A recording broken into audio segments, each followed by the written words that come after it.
Hey folks, this is Matt once again. Welcome back to another video. This is a paid request for Anton. Thank you so much for that. I apologize for the lateness of the video. And for those interested in requesting any type of videos, reviews, commentaries, video game let's tries, reactions, re-reviews of movies, or whatever the case topic, PayPal is usually the best bet, but the links are in the info box there or over there. And this time we're talking about Sea of Love from 1989. Which I didn't realize until I looked up some info. At this time, Al Pacino's career was very much in Paul Rust, to be honest. Because, I think of Al Pacino as one of the great actors, but the 80s weren't the most kind to him career-wise. Because the big films people think of, Dog Day Afternoon and Justice for All, Serpico, of course Godfather 1 and 2, those were in the 70s. But the 80s he had films like Arthur that didn't do anything. I love Scarface. Scarface is my favorite of his. But when that came out, critics were not big on it, and it wasn't a hugely successful movie box office wise. It wasn't until much later on when it gained this big following afterward. That's big second life. But at the time, people labeled it as a disappointment, which is insane to me, but that's the truth. And then he did a film called, I think, Revolution, which was a massive flop. I think Pacino got pneumonia for first few months, and it was like, when it was released, it was like half a movie. Just a complete train wreck. And from what I understand, Al Pacino, sorry if I get some of the details wrong, he took a sabbatical for like 4 years. Because I think that was, 85? He didn't work till like 89. It's kind of like Bill Murray. When you look at Bill Murray, which he had success, but after Ghostbusters, he didn't do anything for like 4 years. He did like a bit role in Little Shop of Horrors, and then in 88 he did Scrooged. In 89 Ghostbusters too. But yeah, I mean, you gotta think that's a good many years. And Bill Murray was crazier because his films were hits, but those were for different reasons. Frankly, he was mad that his film The Razor's Edge didn't do anything, so he got mad about it. Here it was like, I guess, man, like, I can't make a film work. This last film was a train wreck. I need to take a break. And then came back with this, and this was a decent-sized hit. And then this would lead to Scent of a Woman, which he won an Oscar for. Heat, Any Given Sunday, various other films. Devil's Advocate.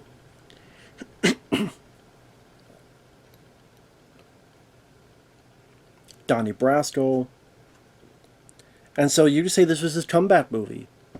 Al Pacino's comeback movie. It's directed by Harold Becker, who would go on to do Mercury Rising, which is another film I enjoy. The film co-stars Ellen Barkin, John Goodman, Michael Rooker, Richard Jenkins, who was in films like The Shape of Water, among other films. Of course, Michael Rooker, Cliffhanger, Henry Portrait of a Serial Killer, Guardians of the Galaxy 1 and 2. This was a good movie. I really enjoyed it. I know I'm about 5 minutes in. It's a cop thriller, but it's mostly about Pacino's love life with this Ellen Barkin character. But it was interesting because it was sexy, sensual, dangerous. But at the same time, I think Pacino and Barkin had really good chemistry with each other. So it made it interesting to see what would happen next. And the setup is intriguing. You have this series of guys who are made to be naked, made to be humping something, whether it be the bed or the floor, to say these certain words, but you tell they're crying and they're terrified, and someone shoots them in the back of the head. So there's this ritual that happens, and Al Pacino's a cop. John Goodman is a cop from another place, but they've had crimes that are very similar, so they start working together. And they find out that people are using this newspaper ad with these poems as like a dating service, and these two use that same ad. So they set up this scene operation where they answer ads, women come in, get their fingerprints, check if they're the fingerprints that were found at the scene of the crime, and that's where Al Pacino meets Ellen Barkin. Ellen starts his love affair, and is she the killer? Is she not the killer? That's where you're wondering throughout the rest of the film. Al Pacino, I know nowadays when people think of him, they always think of him as yelling and screaming, which I love that Pacino, don't get me wrong, I love that Pacino. He yells a little bit in this, but it's much more of him. You tell he's a cop, he's a good cop, but he's got damaged goods where his wife left him and he's still trying to get over that. He even calls late at night to ask some stupid question. And another cop, Richard Jenkins, is married to Pacino's ex-wife and will give Richard Jenkins a good time, even though Richard Jenkins really didn't do anything to deserve it. But you tell that Al's character, he's still damaged from this. He's still trying to get over this. I do like when he talks to Richard Jenkins and when he leaves, he says, "Fuck face," under his breath. Maybe because that's a phrase that you don't get to hear a whole lot in movies. So it was a good insult Pacino says. And also I should mention, like early on you see him as part of a different sting operation where the pretends to be like baseball players for people to come in, and then all the cops, they're really cops, and they arrest these guys. One of them is Samuel L. Jackson, which in the credits is called Black Guy. But he's got like a red t-shirt. He's like, "What's the good news, money?" And it's Samuel L. Jackson, early role. Which is funny because when Al Pacino got the AFI Lifetime Achievement Award, Sam Jackson actually was one of the people and mentioned that scene and talked about how, you know, Pacino was nice to him and how he's still money. I get to work with Pacino and I'm actually coaching him what money is. He's like, "Money? What does money mean?" "Oh, it means cool." "And you're still money, man." So yeah, that was a nice moment later on. But like, Sam Jackson was in like everything.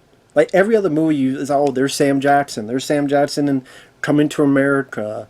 There's Sam Jackson in what was the other movie? I think it was like a Scorsese film. I'm trying to think of.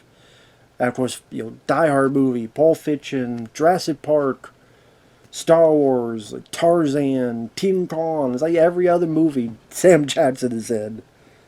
Even back in the day, it's like, oh shit, he's in this too.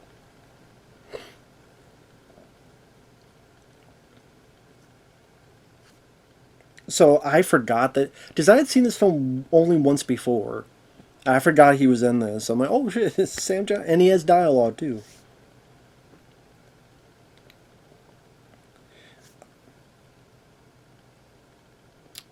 I also like this random moment where these cops are having a toast because some of them have been like graduating to a bigger level detective, and Pacino's like play fighting this guy as if like martial arts, but they're like goofing off with each other. So I thought that was kind of unique and kind of fun. But I guess it's to show a little bit of the there's a fight later on. Right, not more, but you know, it shows just how frisky, how you get him in a corner, Pacino ain't playing.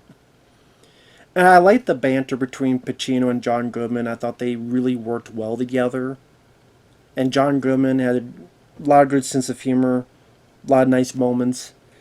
Like, for example, when Pacino tells Goodman he's with that girl. We didn't get her prints before.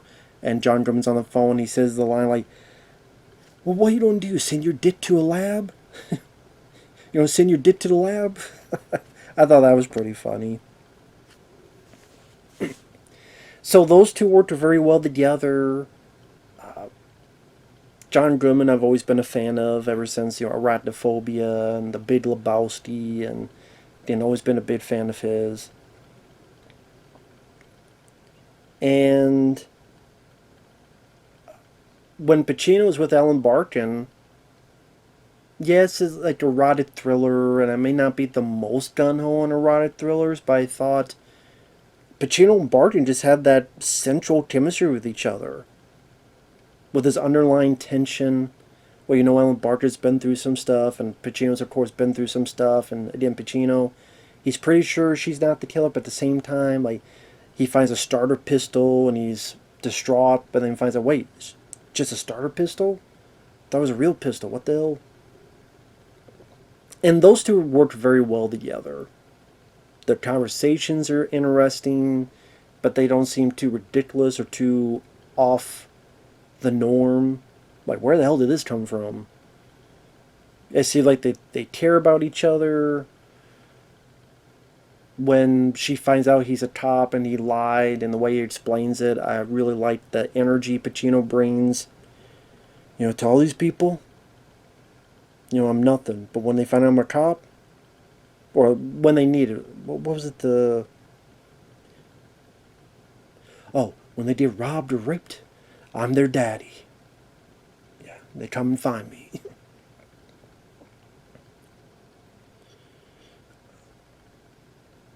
And this is a series of scenes where Pacino's get a bit more paranoid because he knows some weird things going on, but he doesn't know it's just in his head. Or some central meetings with Barkin, like they're in a grocery store and she's not wearing much underneath, and he slides his hand. Ellen Barkin is hot in this movie. She is beautiful, sexy. I don't blame Al Pacino for taking the chance. I mean, she may be a killer, but probably okay to take the chance with her. Just have your fingers crossed, or your dick crossed if you could do that. It's like a pretzel. Hey, take the chance. Granted, I would say some of the thriller aspects go away a bit in the middle in favor. But the same time, idea why, because he's trying to think whether she is or not the killer. Once in a while, they throw in something that goes nowhere.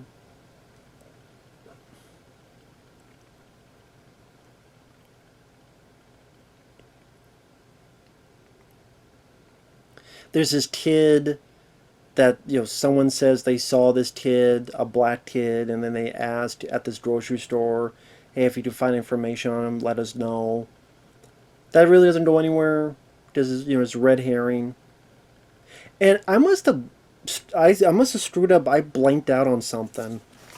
There's a scene in the trailer, and I can't remember where this is in the movie, so I apologize I blanked out on this. I don't know what happened. Maybe I was just too entranced on Ellen Barkin, especially a scene like she pushes out Pacino as takes control. I'm like, if I was Pacino, I'd probably let her take control too.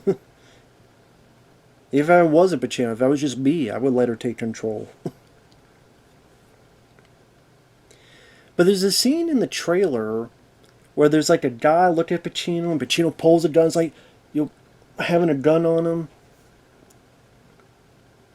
I'm trying to think where that was in the movie. It's in the trailer, but I try to remember where the hell that was in the movie. I must have missed it. I probably did, and I screwed it up. I'm trying to see if there's... Sorry, I should have done this before. But it just popped in my head, like, yeah, I remember the scene in the trailer. Because I looked at the trailer after this.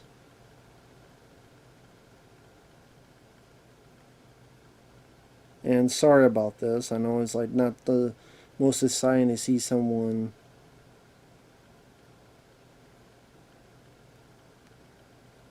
There's rare TV deleted scenes. So, for those interested... on YouTube.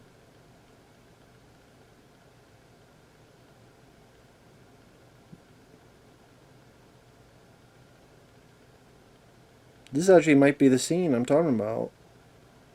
Because if Pacino's outside, see, he's on the phone. Yeah, it is. Okay, I wasn't. Yeah,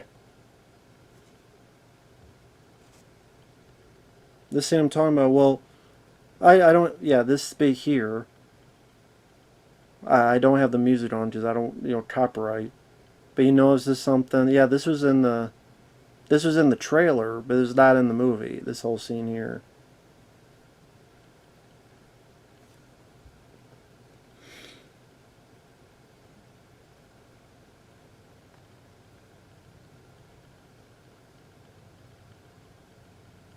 But I guess as the show is paranoia that there's something else going on. There's something, and this guy's not really a criminal, and the show more of Pacino's paranoia.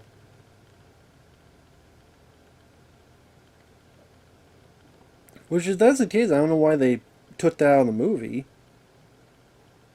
But oh well. Okay, yeah, sorry about that. But I'm like, did I just imagine that? Did I just? But no, it was taped. It was deleted.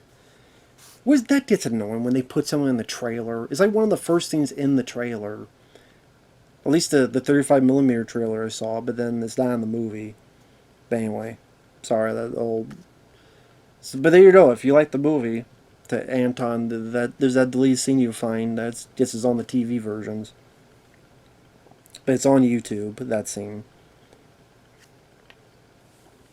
But yeah, I think Pacino and Ellen Barkin have really good chemistry, as does Pacino and John Goodman.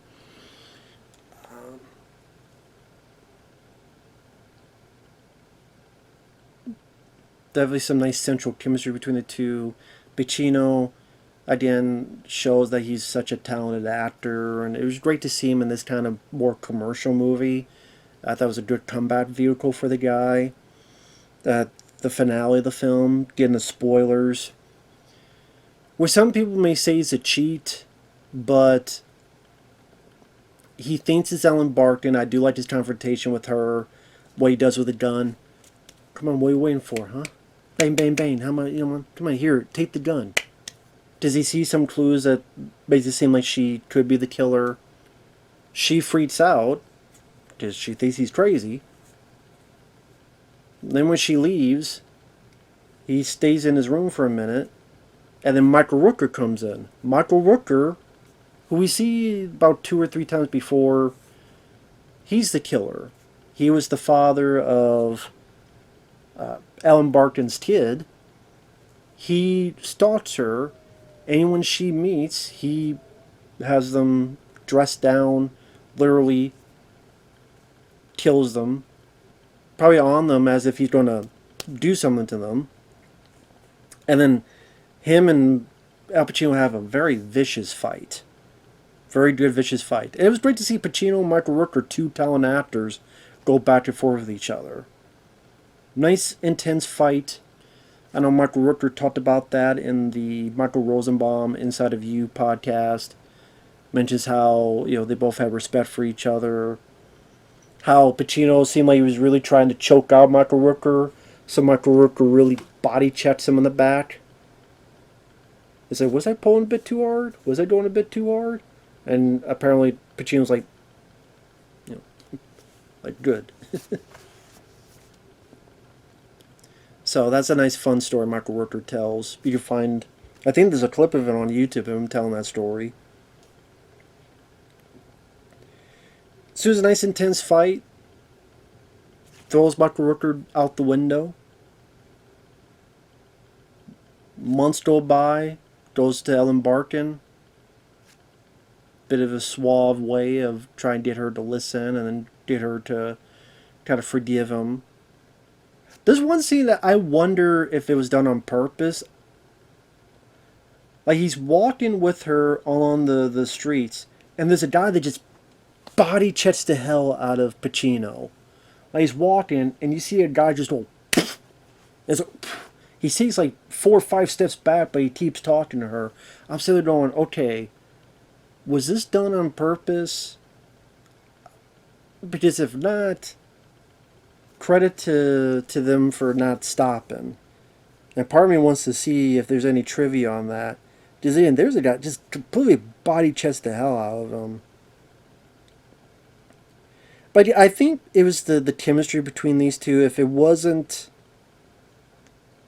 perfect, the movie could be a bit. Maybe it would have been disappointing for people. Yeah, okay. There's a documentary on the DVD. This is an unscripted moment caused by a real New Yorker, a non-extra. Pacino incorporates that moment into his performance and continues without missing a beat. So wow, that was unscripted. Some guy really did body check the hell out of him, but he didn't break character. And it was a real New Yorker, because they really shot in New York and not extra. Scenes with Lorraine Bracco, Pacino's ex-wife, were filmed but cut from the final product.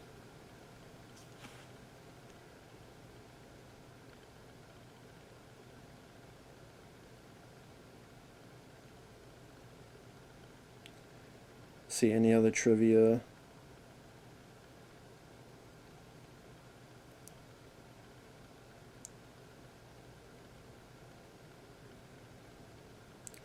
Alan Barton says Pacino was brilliant, very generous to work with.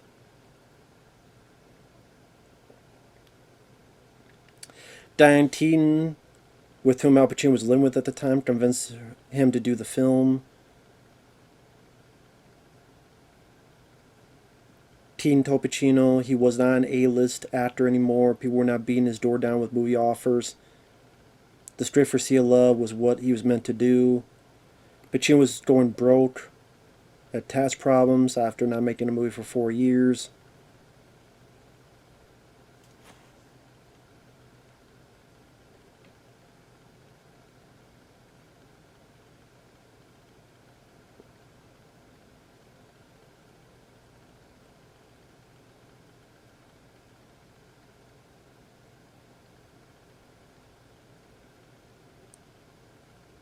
He was nominated for Best Performance at the 1990 Golden Globe Awards, but lost out to Tom Cruise, born on the 4th of July.